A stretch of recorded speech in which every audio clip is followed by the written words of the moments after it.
आज हम हैं उत्तर प्रदेश के एक प्रमुख औद्योगिक शहर जिसे मैनचेस्टर ऑफ द ईस्ट के नाम से भी जाना जाता है।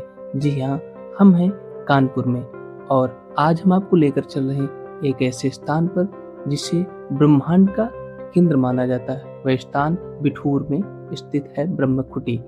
सबसे पहले हम मंधना पहुंचते हैं। मंधना का प्राचीन नाम पुस्तकों में मानधाता नगर मिलता है, जो अपभ्रंश रूप में पहले मंधाना और बाद में मंधना हो गया। बिठूर का नजदीकी metro station Kalyanpur metro station है, जहां से आप सवारी के माध्यम से बिठूर पहुंच सकते हैं। सड़क मार्ग से आने के लिए आप जीटी रोड या राष्ट्रीय राजमार्ग संख्या 34 से भी आ सकते हैं। रास्ते में ही भी आपको ब्लू वर्ल्ड पार्क देखने को मिल जाएगा। यह कानपुर का एक फेमस पार्क है जिसने कानपुर को एक नई पहचान दी है। यूरोपीय शैली पर बना ब्लू वर्ल्ड कैसल होटल भी आपको इसी रास्ते में देखने को मिलेगा। जैसे ही आप आगे बढ़ते हैं तो आपको देखने को मिलती है गंगा की सहायक नोन नदी।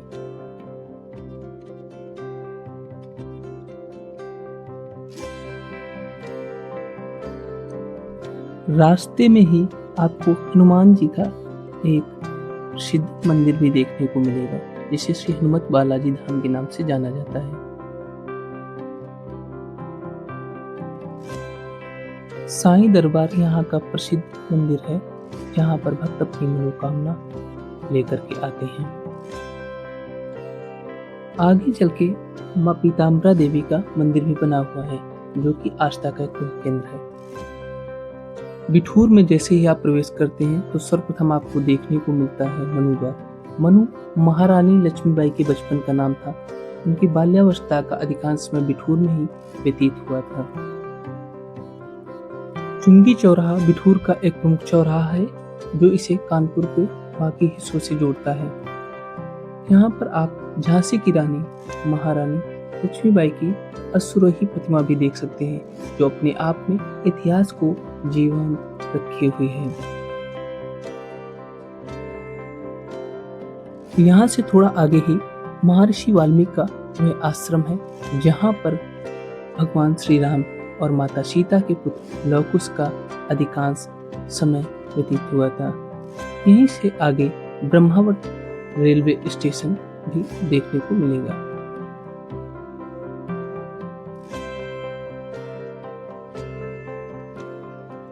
ब्रह्मावर्त रेलवे स्टेशन से थोड़े ही दूरी पर स्थित है नानाराव पेशवा स्मारक पार्क, जो आज भी अपने आप में इतिहास को समेटे हुए है।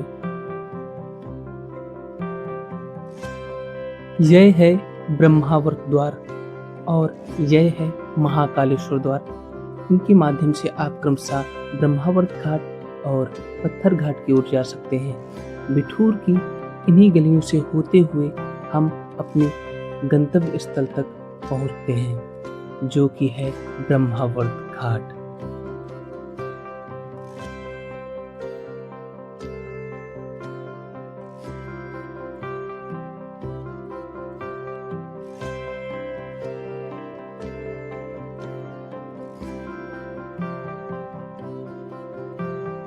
आप देख रहे हैं कि हम ब्रह्मावर्त घाट के मुख्य प्रवेश द्वार पे खड़े हुए हैं और यहीं से आगे अब जाएंगे तो नीचे ब्रह्मा जी का वही स्थान बना हुआ है, जो ब्रह्मा जी की कुटी के नाम से प्रसिद्ध है। और वहीं पे नीचे माता गंगा कलकल प्रवाहित हो रहे हैं। एक तो आप जब भी आएंगे तो यहाँ से आप सीधे प्रवेश करेंगे और यहाँ पर कई दुकानें भी लगी हुई हैं और यहाँ पर आपको ब्रह्मेश्वर महादेव मंदिर और भी कई प्राचीन मंदिर है जो आपको यहाँ पर देखने के लिए। यह पुण्य तीर्थ क्षेत्र 4 प्रमुख नामों से जाना जाता है: उत्पलारण्य विहार, बृहस्पतिपुरी, ब्रह्मावर्त एवं बिठूर।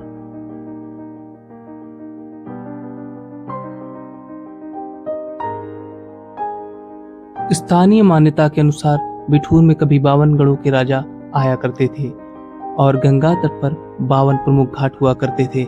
समय के साथ कई घाट गंगा की धारा और प्राकृतिक परिवर्तनों में विलीन हो गए, लेकिन उनकी कहानियां आज भी बिठूर की पहचान का एक अहम हिस्सा हैं।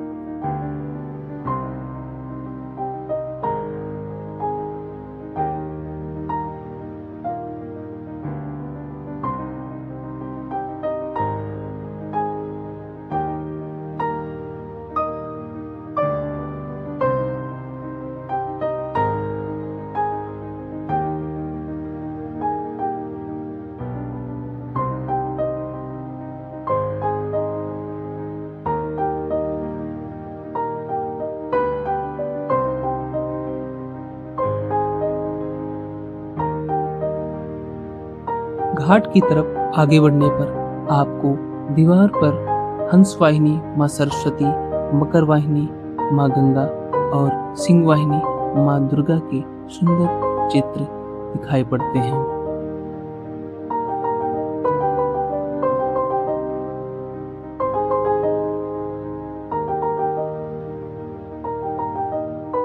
यहाँ पर आपको सिद्धि विनायक भगवान श्री गणेश जी का मंदिर भी देखने को मिलता है।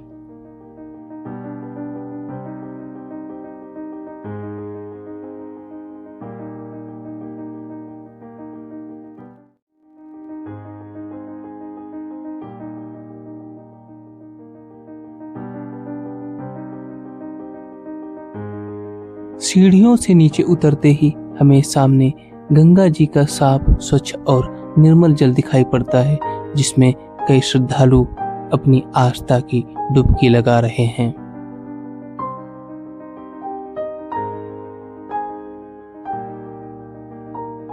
यह वही ब्रह्मकुटी मंदिर है जिसे ब्रह्म की पौड़ी के नाम से भी जाना जाता है। ऐसा माना जाता है कि राजस्थान पुष्कर में भगवान ब्रह्मा की प्रतिमा की पूजा होती है एवं बिठूर में चरणों की।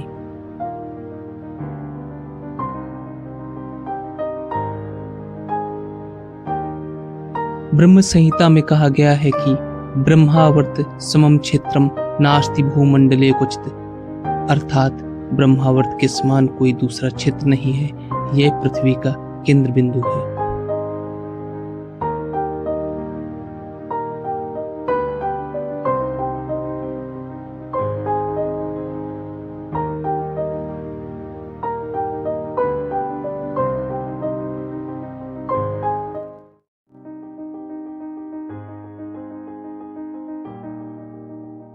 तो हम आ चुके हैं आज ब्रह्मावर्त घाट पे, ठीक। और मेरे सामने आप जो देखेंगे ये वही ब्रह्मावर्त घाट है। इसके विषय में ब्रह्म वैवर्त पुराण के अनुसार ऐसा कहा जाता है कि विश्व का केंद्र बिंदु है। और हमारे साथ में यहाँ के आचार्य जी हैं। आचार्य जी अपना नाम बता दीजिए। अजय उपाध्याय नाम है हमारा, पंडित अजय उपाध्याय।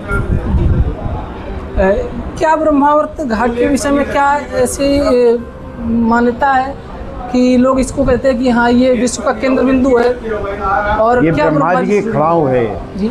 ब्रह्मा जी की खड़ाऊ है। अच्छा जी।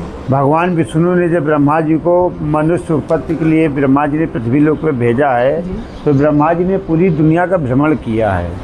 भ्रमण करने के बाद इसी स्थान पे बैठ के, यहाँ पहले कुछ भी नहीं था, गंगा जी थी, पूरी दुनिया जंगली जंगल था, तो इसी स्थान पे बैठ के 99 बार यज्ञ किया। जब उनकी यज्ञ सफल हुई तो इसी यज्ञ कुंड से राजा मनु और महारानी शत्रुपा पहला स्त्री पुरुष का जोड़ा जो उत्पन्न किया ब्रह्मा जी ने, इसी यज्ञ कुंड से उत्पन्न किया। जब उनकी यज्ञ सफल हुई, सफल होने के बाद अपनी खड़ाऊ यहीं पे छोड़ी है। खड़ाऊ की कील का पूजन होता है। जब यहाँ से गए हैं उसका राजस्थान, वहाँ पे विराजमान हो गए, वहाँ उनकी मूर्ति का पूजन होता है और यहाँ चरणों की पूजा होती है। और पूरे विश्व में ब्रह्मा जी के 2 ही स्थान हैं, एक बिठूर में और एक राजस्थान पुष्कर में। और ये जो खड़ाऊ गढ़ी है ये ब्रह्मा जी का बीचों बीच सेंटर पॉइंट है, जो दुनिया का मध्य है। तो ये जो है ये उसी समय का है या ये आवरण बाद में लगाया? ये तो अभी निर्माण अभी हुआ है। अच्छा अच्छा अच्छा। सरकार से कुछ सहायता मिलती है या फिर? अब योगी महाराज जी हैं, अब उनका चल रहा है विचार, जब यहाँ पर खेल हो जाए कर दें। अच्छा अच्छा। अभी फिलहाल में कोई करेंगे, विश्वास है करेंगे। अब आए हैं तो हिंदू धर्म के लिए तो करेंगे जरूर, नहीं करेंगे तो लखनऊ जाएंगे फिर। मंदिर खुलने का समय क्या रहता है? ये सुबह 5 बजे खुलता है, शाम को 7 साढ़े 7 बजे बंद होता है। अच्छा अच्छा। और वैसे कौन सा ऐसा त्यौहार रहता है जिसमें यहाँ साल में 26 मेले लगते हैं। 26 मेले? अच्छा अच्छा। ये दशहरा है, भदई अमावस्या है, कार्तिक पूर्णिमा है, परिक्रमा मेला लगता है, ऐसे करके यहाँ 26 मेले लगते हैं। पूर्णमास के महीने में 2 तो लगती हैं। अच्छा। ये धार्मिक भी है, ऐतिहासिक भी है, पौराणिक भी है। हाँ। यहाँ पिता पुत्र राम लौकुश की लड़ाई भी हुई, इनके बाण आज भी रखे हैं। 1857 की जो गदर हुई है वो बिठूर से ही प्रारंभ हुई। बाजीराव पेशवा, नाना साहब, रानी लक्ष्मीबाई, टाटा टोपे, अजमुल्ला खां, वो सब बिठूर के ही रहने वाले थे। तो जैसा कि आप लोगों ने अभी आचार्य जी के मुख से सुना कि ये centre point of the earth, ठीक, ये विश्व का केंद्र बिंदु है। और ऐसा मानने के पीछे का तर्क भी है क्योंकि ऐसा माना जाता है कि हिंदू पौराणिक ग्रंथों के अनुसार जो विष्णु जी हैं, विष्णु जी के आज्ञानुसार ब्रह्मा जी ने पूरे पृथ्वी का भ्रमण किया और भ्रमण करने के पश्चात में वो बिठूर आए। बिठूर को ऐसा मान्यता है कि इसके पहले उत्कलारण्य विहार के नाम से भी जाना जाता था और यहाँ पर आकर उन्होंने तपस्या की और तब के प्रभाव से उन्होंने मनु शतरूपा, जो ऐसा माना जाता है कि विश्व के पहले स्त्री और पुरुष थे, उनका जन्म हुआ, प्रादुर्भाव हुआ और उसी के आगे चल करके हम लोगों के मनुष्यों की उत्पत्ति हुई। ठीक, तो आचार्य जी आपका बहुत बहुत धन्यवाद। ब्रह्मावर्त घाट से जैसे ही आप ऊपर बढ़ते हैं तो सबसे पहले आपको देखने को मिलता है एक प्राचीन मंदिर, जिसे ब्रह्मेश्वर महादेव मंदिर के नाम से भी जाना जाता है।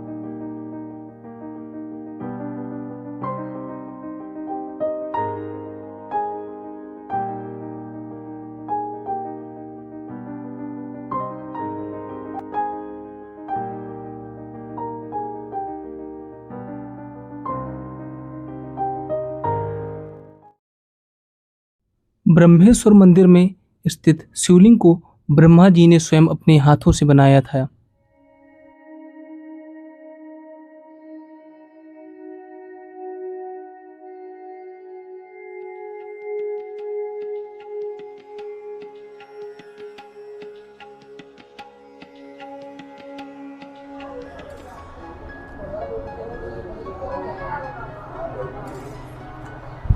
तो दोस्तों, मेरे पीछे आप जो देख रहे हैं ये ब्रह्मेश्वर महादेव मंदिर है और ऐसी मान्यता है कि ब्रह्मा जी ने जब ब्रह्मावर्त घाट में यज्ञ किए थे, यज्ञ से पहले यहाँ पर शिव जी का एक शिवलिंग स्थापित किया था, जो कि मुख्यतः बालू से बना हुआ था। वो बालू का शिवलिंग जो है आज भी स्थापित है।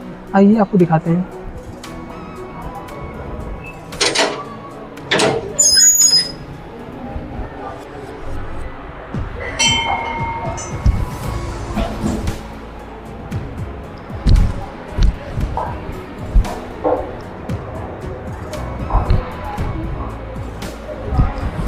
तो दोस्तों, आप देख रहे हैं कि ये वही शिवलिंग है जिसे ब्रह्मा जी ने अपने हाथों से बालू से बनाया था और इसको स्थापित करने के बाद में इसकी पूजा अर्चना की और पूजा अर्चना के बाद में इसके बाद में वहाँ पर ब्रह्मावर्त घाट में जाकर उन्होंने यज्ञ किए थे। और एक मान्यता यह भी है कि राजा रामचंद्र जी के जो परिवार के वंशज जो लोग थे, उन्होंने आकर भी यहाँ पर पूजा अर्चना दान इत्यादि किया था। और आप अंदर देख सकते हैं यहाँ पर और भी अन्य मूर्तियाँ, नंदी जी की मूर्ति है, गणेश जी की मूर्ति है, माता गौरा की मूर्ति है और अन्य भी प्राचीन मूर्तियाँ हैं। और ये शिवलिंग वही शिवलिंग है जो उस समय से अब तक अभी तक भी विराजमान है। ब्रह्मेश्वर मंदिर के समीप ही स्थित श्री राम जानकी मंदिर में आज भी लव कुश के बाण देखे जा सकते हैं।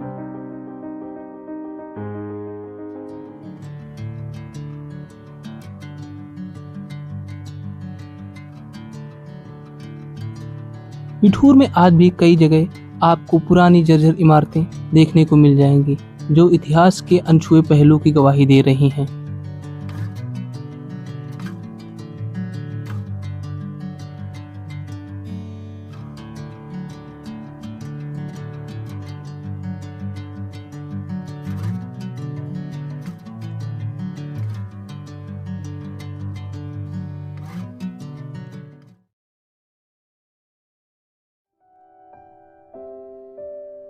यह भैरव बाबा को समर्पित बिठूर का एक प्रमुख भैरव घाट है।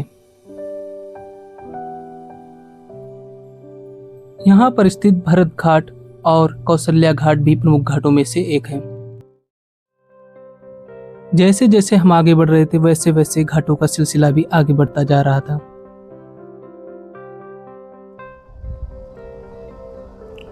तो दोस्तों, बिठूर के 52 घाटों में से रानी लक्ष्मीबाई घाट के पास हम लोग आ चुके हैं और ऐसा माना जाता है कि झांसी की जो रानी लक्ष्मीबाई रहीं, ठीक, यहीं पर यहाँ से थोड़ी ही दूरी पर नानाराव पेशवा का किला बना हुआ है। उनका अधिकांश जीवन का जो समय रहा विवाह के पहले का, वो यहीं व्यतीत हुआ और वो यहाँ पर अपने घोड़ों के साथ में यहाँ पर स्नान करते थे। यहाँ पर कई पुरानी सुरंगें भी आपको देखने को मिल जाएंगी। हालांकि इस घाट का सौंदर्यीकरण नमामि गंगे मिशन के तहत किया जा चुका है। यहाँ पर पहले कई सुरंगें हुआ करती थी जो वर्तमान में बंद की जा चुकी हैं। जैसे ही हम गंगा के किनारे पहुँचते हैं मन को अद्भुत शांति मिलती है।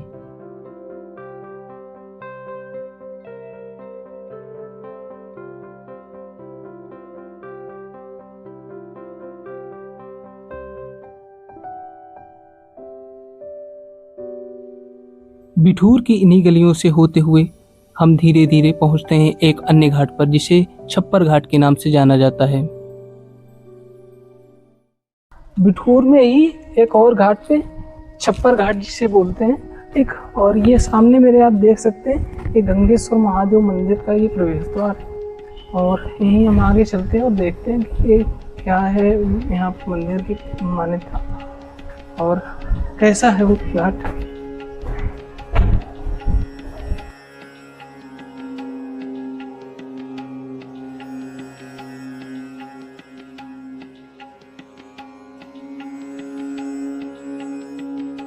दोस्तों, हम लोग बिठूर के ही एक और अन्य घाट छप्पर घाट पे आ चुके हैं, ठीक। और ये भी काफ़ी पुराना घाट है और आप देख सकते हैं कि मेरे पीछे ये जो इमारतें बनी हुई काफ़ी पुरानी और कुछ इसमें से काफ़ी जर्जर अवस्था में पहुंच चुकी। वो आप इमारत देख सकते हैं कि काफ़ी जर्जर अवस्था में पहुंच चुकी है। यहीं पर गंगेश्वर महादेव का मंदिर भी है। और चलिए आगे देखते हैं गंगेश्वर महादेव का मंदिर। आइए।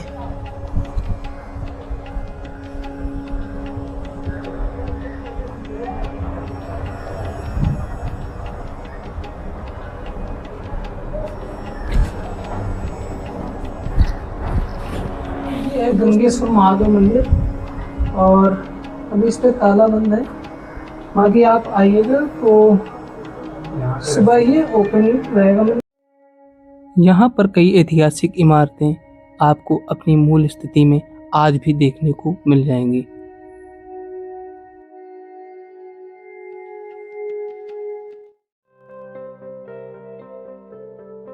यहीं छप्पर घाट में आपको मन को पवित्र करने के लिए श्रद्धालु गंगा स्नान करते हुए भी मिल जाएंगे।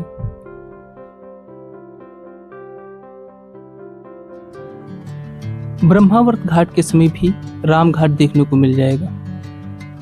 ऐसा माना जाता है कि भगवान श्री राम ने यहाँ पर स्नान किया था।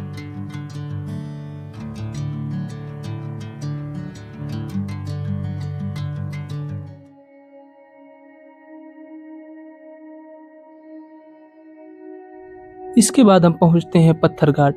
यहाँ पर भगवान शिव को समर्पित महाकालेश्वर मंदिर बना हुआ है।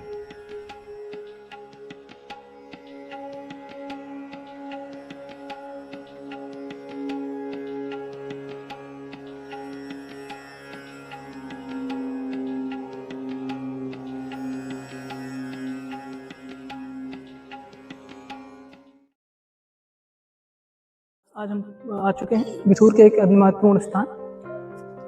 इसे आप पत्थर घाट का भी एरिया बोलते हैं, ठीक। और दूसरी चीज़ ये है कि ये टिकैत राय द्वारा बनवाया गया शिव मंदिर भी, ये अपने आप में एक अनोखा शिव मंदिर है, क्योंकि आप इसकी वास्तुकला जो देखेंगे तो वो काफ़ी प्राचीन है। और ऐसा माना जाता है कि लखनऊ के जो अब नवाब थे, नवाब गाजीउद्दीन हैदर, जिनका शासनकाल 1814 से 1827 के मध्य रहा, उनके एक मंत्री थे टिकैत राय। उन्होंने ही बिठूर के इस घाट पर, इसको पत्थर घाट बोलते हैं, यहाँ पर शिव मंदिर का भव्य निर्माण कराया था। और ये मुख्यतः नागर शैली में बना हुआ मंदिर है और इसमें लाल बलुए पत्थरों का उपयोग किया गया है।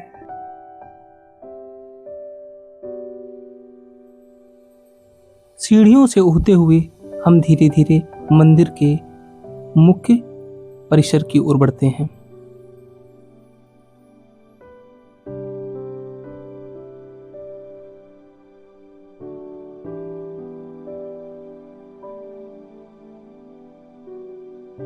लाल बलुए पत्थर से निर्मित महाकालेश्वर मंदिर का निर्माण लखनऊ के नवाब गाजीउद्दीन हैदर के मंत्री टिकैत राय ने अपनी मनोकामना पूर्ण होने के पश्चात कराया था। इसके मुख्य दरवाजे के ऊपर आपको गणेश जी की अलंकृत प्रतिमा देखने को मिल जाएगी।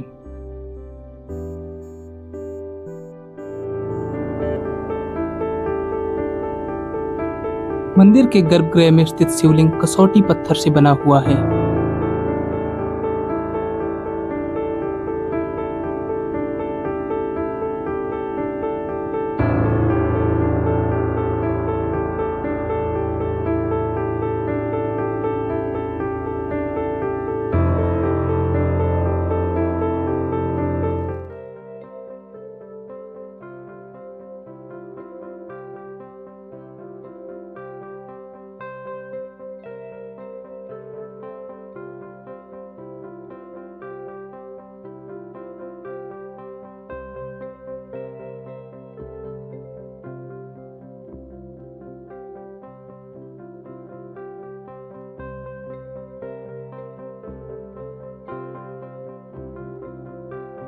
मंदिर की अलंकृत दीवारें उसकी प्राचीनता की गवाही दे रही हैं।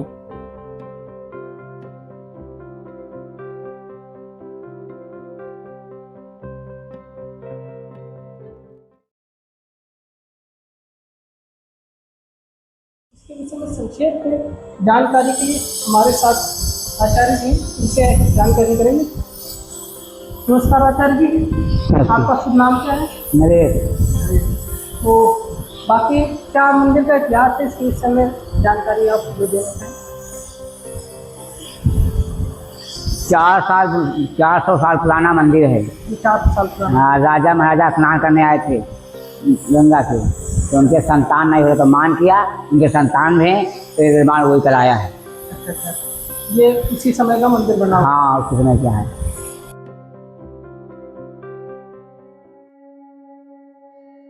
मंदिर के गर्भगृह के ठीक सामने ही लाल बलुए पत्थर से बना भगवान शिव का त्रिशूल भी देखने को मिल जाएगा, जो अपने आप में एक अनुपम कलाकृति है।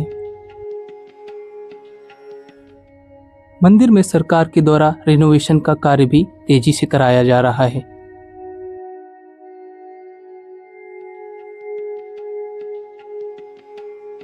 सीढ़ियों से नीचे उतरते ही हमें भगवान शिव का एक और शिवलिंग देखने को मिलता है।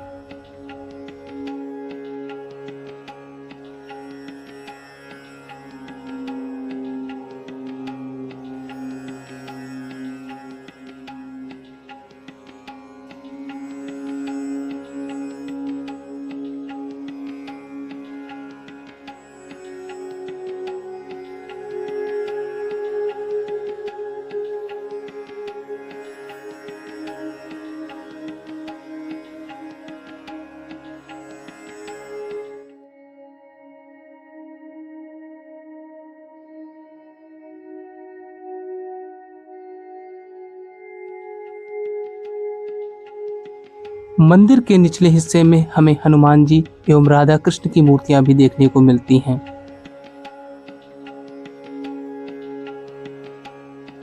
शुभ नाम क्या है? हमारा नाम राजेश बाबू। राजेश। आप यहाँ पर कब से रह रहे हैं? लगभग 20 साल हो गए हैं। तो यहाँ का क्या महत्व है मंदिर का? महत्व यह है, यह माँ कालेश्वर दरबार जी। इसके 3 नाम है। माँ कालेश्वर दरबार, पत्थरघाट, लंगड़ा हाथी। अच्छा। जो लखनऊ के टिकैत राज थे, उनके वजीर ने उन्होंने इसका निर्माण किया था। एक हाथी खरीदने के लिए 2000 रुपये का निर्माण। तो इसे लंगड़ा हाथी भी कहा जाता है। हाथी, ये इसके पीछे की क्या कहानी है? इसके पीछे ये कहानी, जब हाथी खरीदने के लिए पैसा दिया गया था जी। तो वो आए, अपना घाट बनवाया, वो गए राजा के पास। उनका बोला ये हमने हाथी खरीदा, लंगड़ा आ नहीं सकता, आपको चल के देखना पड़ेगा। अच्छा। तो राजा रानी आए तो यहाँ आके देखे, उनको बड़ी प्रसन्नता हुई। वो अपना खुश होकर हाथी हालांकि हम देख रहे हैं कि इसमें जो मरम्मत का कार्य है वो चल रहा है, लेकिन मुझे ऐसा लगता है कि ये मरम्मत का कार्य बहुत पहले शुरू होना चाहिए था, जिससे कि यहाँ पर ये चीजें जो है संरक्षित बनी रहती हैं। देखिए, पहले की सरकार कुछ कमजोर थी, जो तीर्थ स्थल के का ध्यान नहीं देती। इसके बाद जो हमारी मोदी सरकार आई है, उससे हमारे तीर्थ स्थल का ध्यान भी दिया जा रहा है। काफी तीर्थ अच्छा बना है, काफी तीर्थ स्वच्छ है एकदम। थोड़ा हमारा ये कानपुर का जो बिठूर वाला तीर्थ है, इस पर थोड़ा ध्यान नहीं दिया जा रहा है। अगर इस पर भी थोड़ा ध्यान दिया जाए तो हमारा तीर्थ ये भी गोल्डन जुबली होगा। जी। तो आप यहाँ पर रह रहे हैं और यहाँ पर आपका मतलब मूल निवास स्थान यही है एक तरीके से अब देखा जाए तो, आप यही है, ये मान सकते हैं। चलिए, बहुत अच्छा लगा आपसे मिल करके, बहुत बहुत आपका धन्यवाद। दोस्तों, मैं एक बात कहना चाहता हूँ कि अगर आप कभी भी किसी स्थल जाते हो तो ऐसा ये जो नाम वगैरह लिख देते हैं आप लोग, ये शोभा नहीं देता है, क्योंकि ये चीज़ें अच्छी नहीं रहती ना। किसी भी ऐतिहासिक या धार्मिक महत्व स्थल के ऊपर आप नाम लिखते तो ये सही नहीं रहता है। आप लोग इस चीज़ को सोचते भी हैं। और ये सामने निर्माण कार्य का चरण चल रहा है और इधर सामने ही देखिए मंदिर यहाँ पर बना हुआ है और इधर राधा कृष्ण का मंदिर बना हुआ है, वहाँ पर भी आप घूम सकते हैं। पत्थर घाट पर बने महाकालेश्वर मंदिर और राधा कृष्ण मंदिर का विशेष महत्व है। यहाँ पर भूतल में बने कुछ कच्छ भी आपको देखने को मिल जाएंगे। मैं हूँ ऋषभ और आप देख रहे थे एक्सप्लोर द रियल भारत। अगर आपको यह वीडियो पसंद आया तो वीडियो को लाइक कीजिए और चैनल को सब्सक्राइब कीजिए। धन्यवाद। जय हिंद, जय भारत।